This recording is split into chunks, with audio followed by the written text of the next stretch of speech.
This will be OP1. About to start building nest. Roger that.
Tom check 1, Tom check 1. Name is Charlie. Overwatch is set.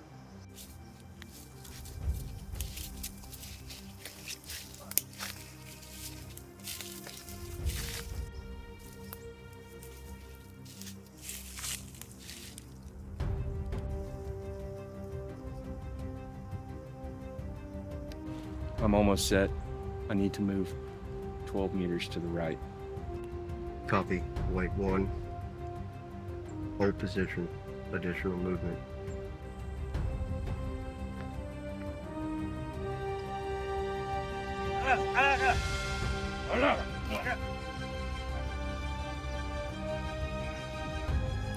Green light, green light.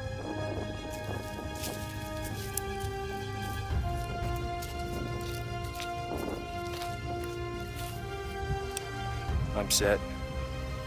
Let me know when you're ready.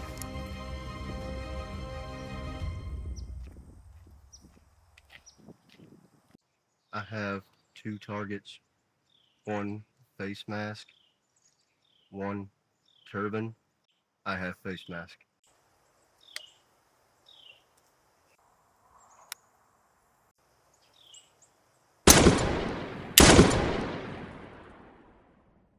They ask you how you are, you just have to say that you're fine when you're not really fine, but you just can't get into it because they would never understand. In the arms of the angel.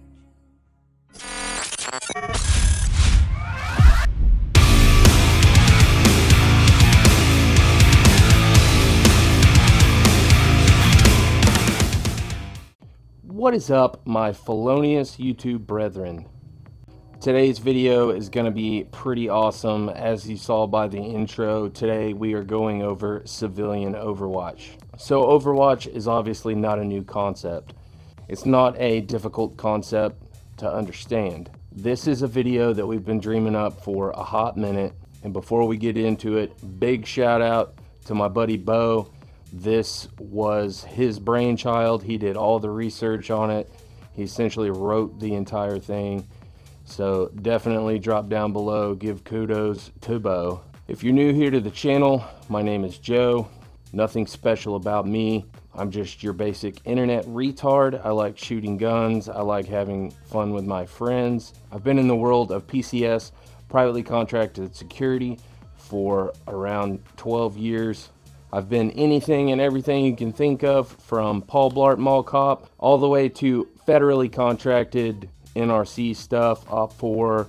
That being said, I don't claim to be an expert. All we like to do at this channel is share our experiences and the skills that we've learned over our careers, share it with you guys, and try and put it in an easily digestible viewing wavelength that you can use for your own scenarios, your own situations, and however you see fit. So how does this pertain to Overwatch? Well, anytime you get with a new group of guys that you're training with, You sound like a gay.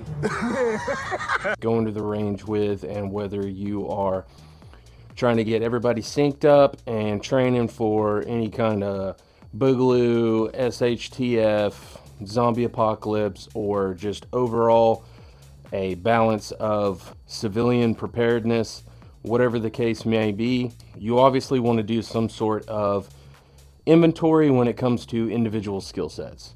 Life is pointless and nothing matters, and I'm always tired. If you're doing this on the civilian side of things, then you're going to get players in the group of all shapes and sizes, all walks of life, and you got to work around that as best you can. Or you can try and slut shame all your lazy and slobby friends into getting in shape and all that good stuff, but that's probably not going to work out great for you.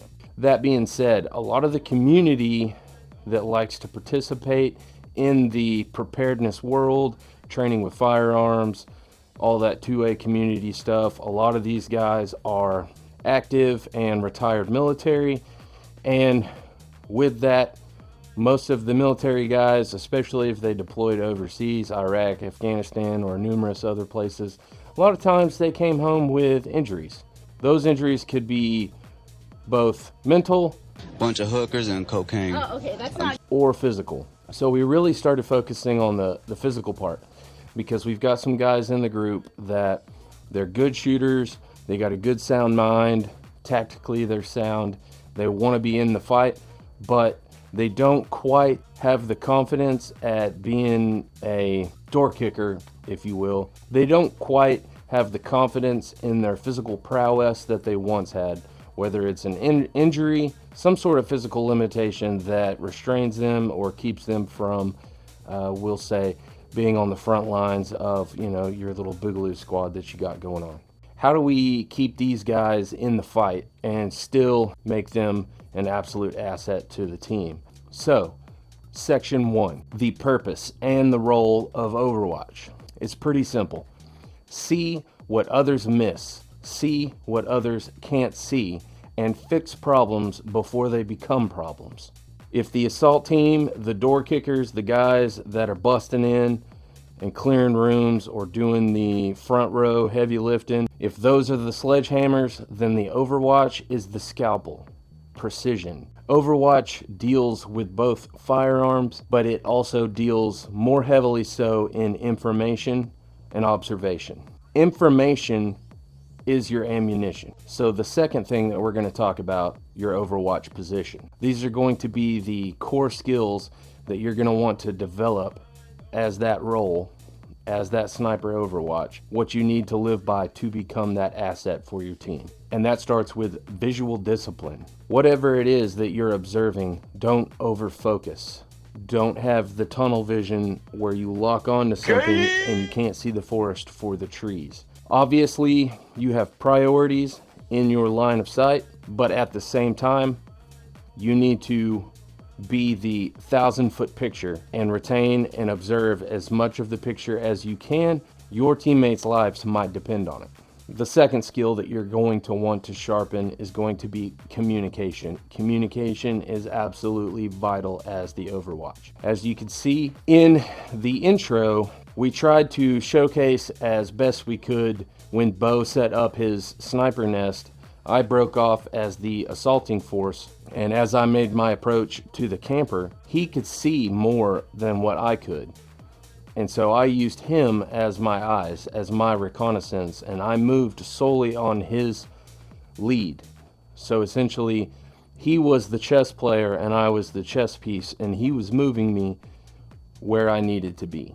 This is why communication is vital. Whenever you are communicating with other members of your team as Overwatch, you need to be clear and concise, and you need to keep things as simple as possible. Typically, the order of what you need to put out over the net to your teammates is direction, distance, and then description. What you describe and how you describe it is going to paint a mental picture that's going to help fill in the gaps for other team members that can't necessarily see what Overwatch is seeing. The third thing is going to be positioning. So a lot of times with Overwatch or these sniper position setups, a lot of people want to choose what can keep them the most camouflaged or keep them the most comfortable. Those need to be priorities that come later. You want to pick a location and terrain to set you up for success where you can dominate lanes, fields of fire,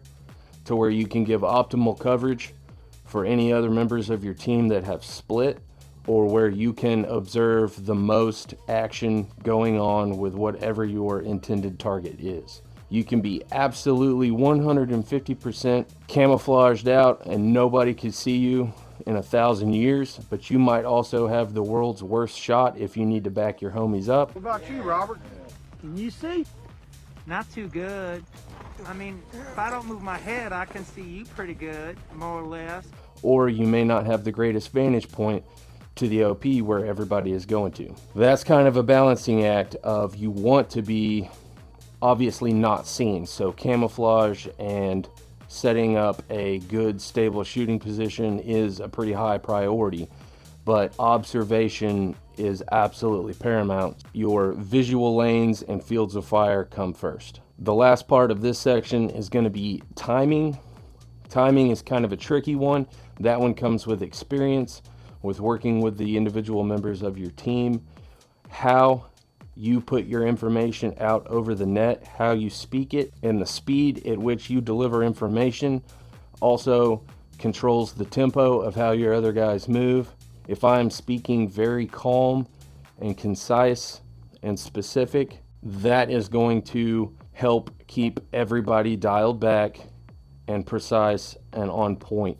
If you come out over the net and you sound panicky and you're speaking very fast, individuals might not understand what you're saying on the net, and then you're going to get one of those, hey, you're coming in broken and stupid, then you got to repeat stuff, then you might have lost the moment of what you were looking for. Practicing with those comms and knowing that your voice is essentially the soothing element to the entire team. You're the older brother, or you're the father figure, calming all the children running around. You know what? Don't tell me the details. Just tell me where I need to dance.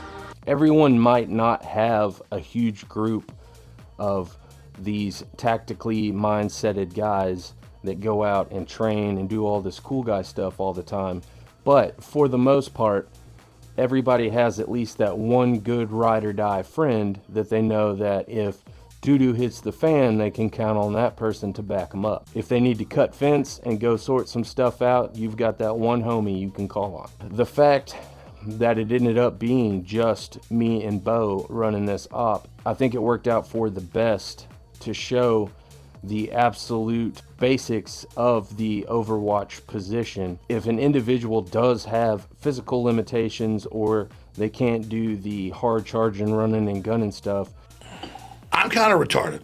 you can still remain an asset for your team. You can still be functional and lethal and contribute. Me, speaking from my experience, I was Op 4 for the NRC, so opposition force for a nuclear power station regulated by the Nuclear Regulatory Commission, and part of that was conducting force-on-force drills against the actual nuclear power station, testing their security element. And in those force-on-force drills, a lot of times we were given the luxury of splitting into either a diversion unit or an Overwatch unit and having several elements to be able to attack the plant from multiple angles.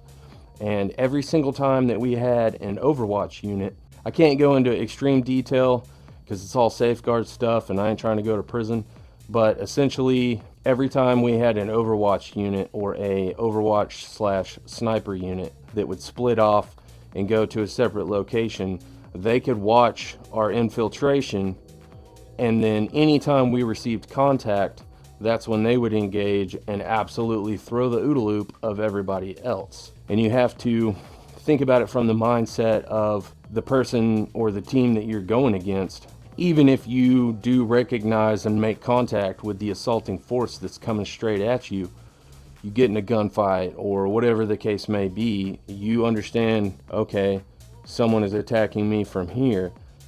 And then out of nowhere, you start receiving fire from additional other positions, precise fire, that changes the game completely.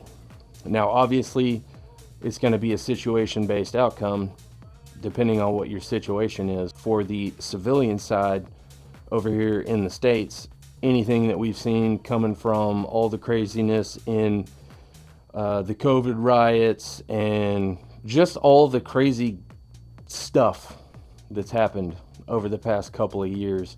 This stuff isn't that far-fetched. It's been done before by the powers that be. It'll happen again. And so the more of us, the more of you that can start training to this kind of stuff and at least retain even the smallest bit of knowledge from anything that we've gone over today will make you better to go, oh, hey, we have now turned 2 men. We have now turned 3 men, 4 men, 5 men into a absolute force multiplier when we can split up and have an Overwatch element. Breaking down a little bit of the kit that we wore in the intro, we tried to keep it as realistic as possible with the gear that we personally own. I want to focus mainly on what Bo had, his setup. As you can see in the intro, he wasn't loaded down super heavy as far as like a plate carrier. He wasn't even wearing a chest rig. That would be the only thing. If this were to be absolutely real world, he would more than likely have a chest rig on with more loadout. You could see he had his suppressed 300 blackout. When we talk about Overwatch and its role and what it doesn't necessarily mean that you need to run around in the woods with a 24, 26-inch barrel shooting something like this that's super huge and cumbersome. You might need it. I'm not saying you won't, but I'm not saying it's absolutely necessary. Part of his kit breakdown, this is his scenario, this is his baby, and so his primary target approach, I guess we'll call it, weapon that he went with was his 300 blackout AR setup. And with that, he had his 300 blackout pistol suppressed with a red dot and a 3x magnifier on it. When I asked him, like, okay, I understand that's your primary, what's your reasoning behind that? When we broke down the Overwatch role, you essentially have 2 flavors of Overwatch, and that's going to be more of your urban type setups where your distances are lucky to even get out to 100 yards. 100 yards and in for that 300 blackout is absolutely doable. Not only that, but if he needs to be super duper movie theater quiet, he puts in some subsonics, and that's just a mag change. And then he can make precise shots on target and never be heard. And then if he needs to go loud and proud and go crazy on some folks, quick mag change, put supers in there, and now he's rocking and rolling with that. So I thought that was really cool, his justification and thought process behind using that as his primary weapon system, both to approach the target and be able to have something small and maneuverable, but also had a very distinctive purpose if it was needed at the target. You can also see strapped to his backpack, he had his AR-10 308 gas gun. And so his thought process behind running that is, okay, urban environment, Overwatch situation might call for the 300 blackout, might need to be quiet, super quiet. We might have longer distances. We might need to punch out further. So he wanted to have that kind of fail-safe, that backup weapon system just in case he needs to switch. And that 308 is more than capable. And you've got the compatibility with suppressors. They're both 30 cals. He could quickly take the suppressor off and slap it on the 308. And now he has a long-range, accurate sniper system. So his setup was 100% tailored for the Overwatch position.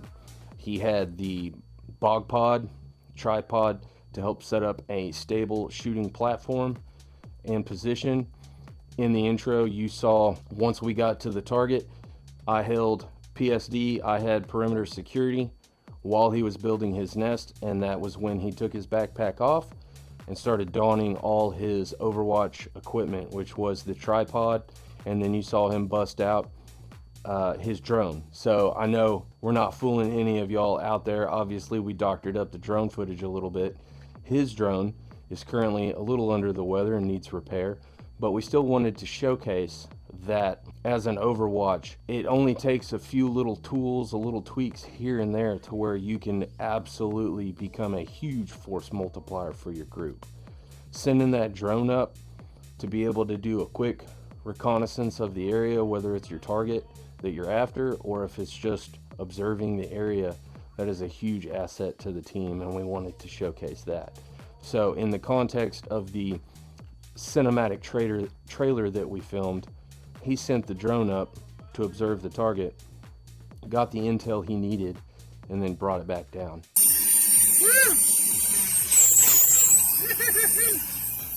Once he was able to set up his nest and his shooting lanes that he deemed appropriate, that's when he gave me we did a quick comm check to make sure comms were up and running, and that's when he gave me the green light to go ahead and press on to target.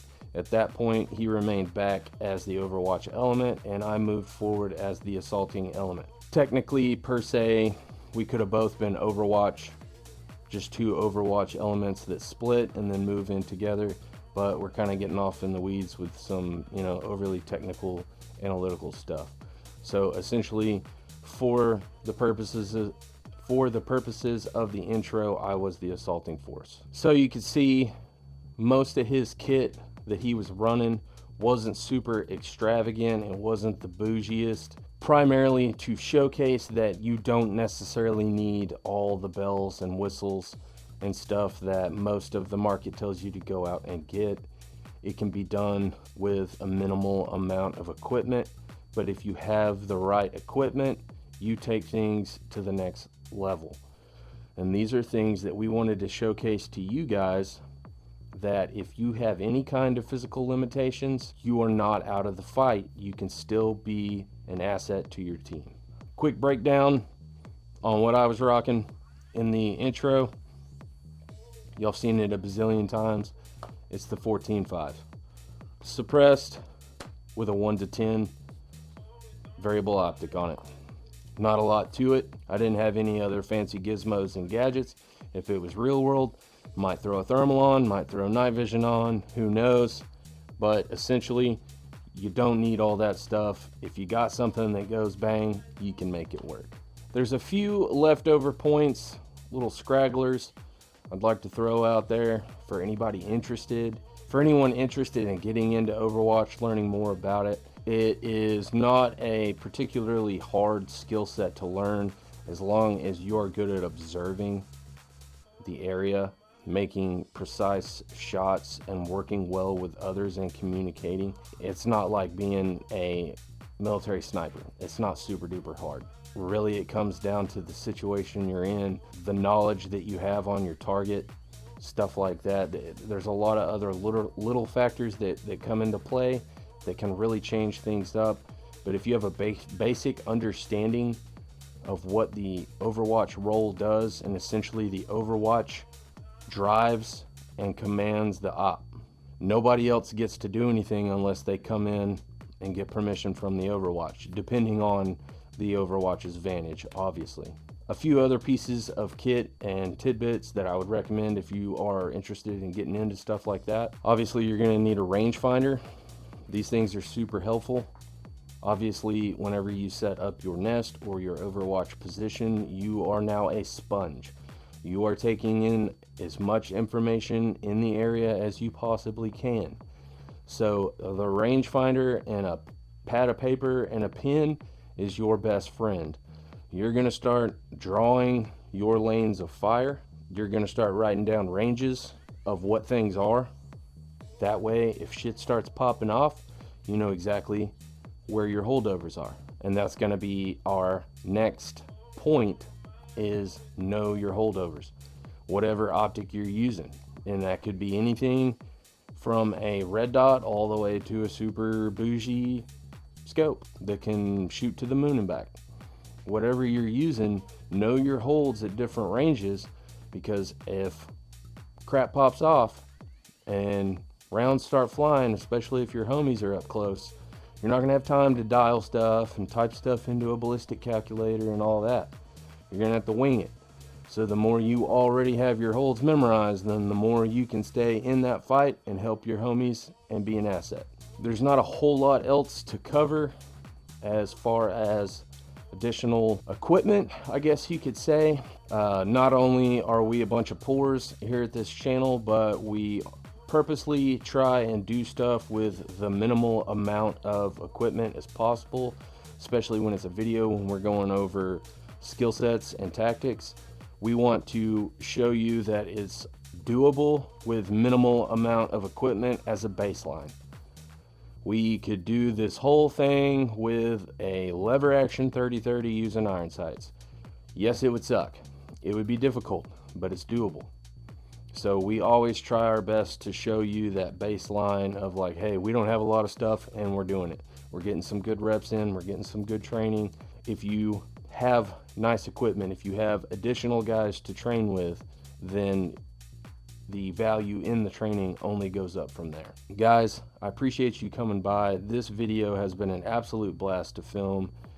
Don't forget, get down below, shout out to Bo. This video was his brain baby, as we call it, and I think he knocked it out of the park. I hope I did it justice with my yapping type content, the Overwatch topic and sniper-y type stuff, civilian Overwatch type stuff.